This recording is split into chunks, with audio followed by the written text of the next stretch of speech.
There I was, on a Zoom call staring at 21 faces. These were 21 hopeful writers that had paid me a lot of money to be on this Zoom call. They had paid that money because I had promised that I could make them a much better writer in just 6 weeks, and I was nervous. The first thing that made me nervous was that they were expecting me to teach them a lot of stuff, which makes sense. They joined this class to learn something and get better at writing, so they expect me to teach something, except I had only planned about 20 minutes of teaching, and this whole live call was supposed to last for 90 minutes. And in fact, I had done that deliberately. I had deliberately planned to teach as little as possible. And the second thing that had me nervous is that I had zero plans for the rest of the training. So as I mentioned, this was a 6-week workshop, but I only planned the first week.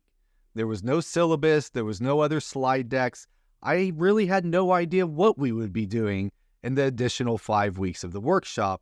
And yet here I found myself, 21 hopeful faces that had paid me a lot of money to be on this call. So why did I do this? Why did I do this to myself? Why did I do this to them? Am I some sort of lunatic? Am I a charlatan? Was I just hoping to talk them out of money and then kind of hope I can keep the money? Like, why did I put myself in this position? You see, at this point, I'd been running StoryGrid for years, and we'd done lots of lectures, lots of trainings, and we were really happy with the teaching. We feel confident that our teaching was the best teaching out there. And yet, when we looked at the actual writing of the students after they took our lectures and our trainings, it wasn't getting any better. Now, they understood what we were teaching. If I did a test or a quiz about what we taught, they would pass it.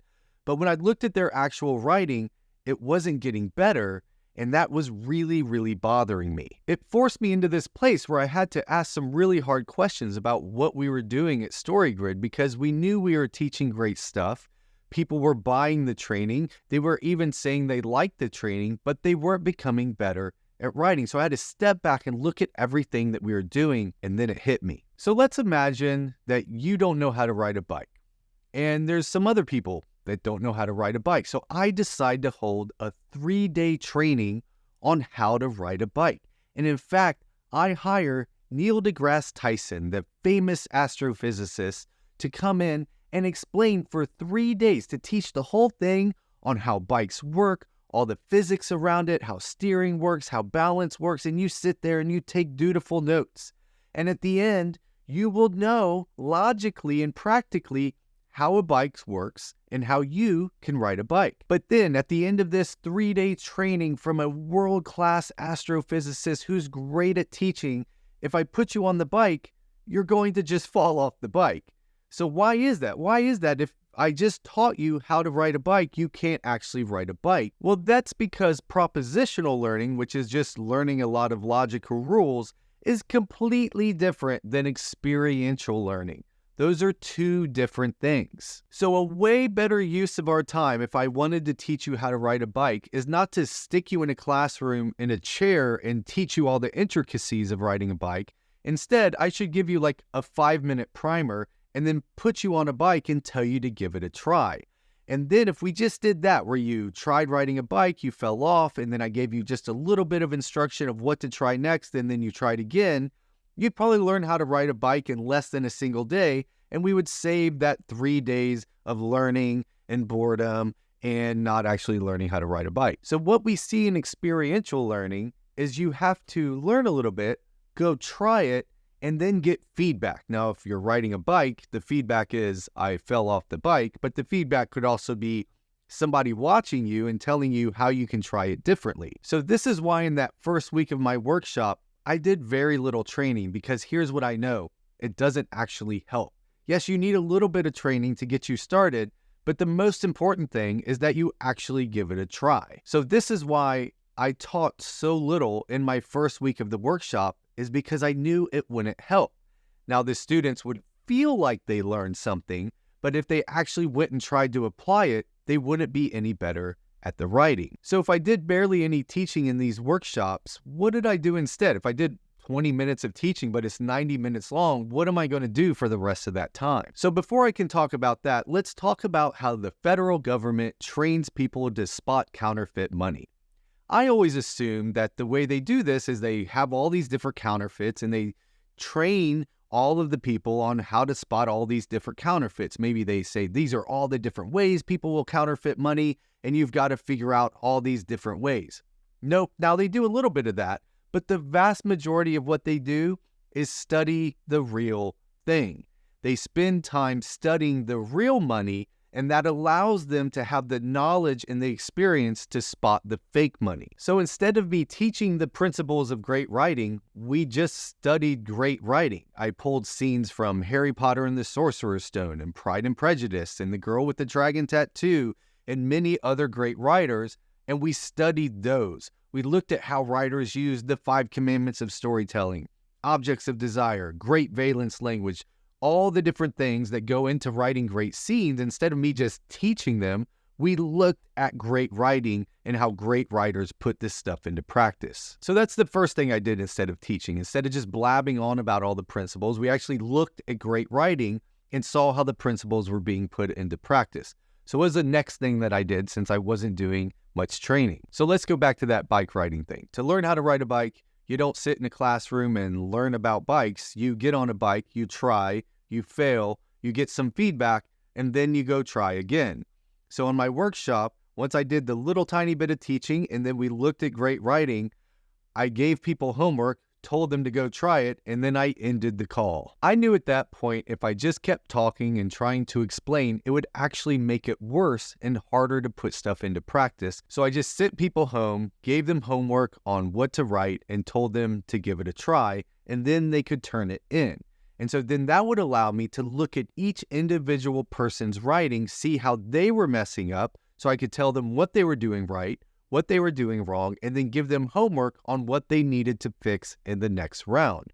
So this would be like helping 10 different people ride a bike. I would want them all to ride the bike, and then this person's going to mess up in this way, and this person's going to mess up in this way, and then I can help them iterate a lot faster by telling them what they need to fix. But what about all those other weeks of the class? I told you I didn't plan out any of the training or anything we would do in the future 5 weeks of this 6-week workshop. And so the reason why I only planned the first class is because I wanted to react to what the students needed. Once I knew how everybody was struggling in the class, I could make better decisions about what training to do, which would still be a tiny amount, and then I could pull better scenes from Masterworks to go over in the class so that we can all study these together. So let's recap. I took these poor writers' money, promising them they could become a better writer, and yet I didn't plan any training. I didn't even plan out what I would talk about for the full 6 weeks. If I pitched you on this workshop, would you sign up for that?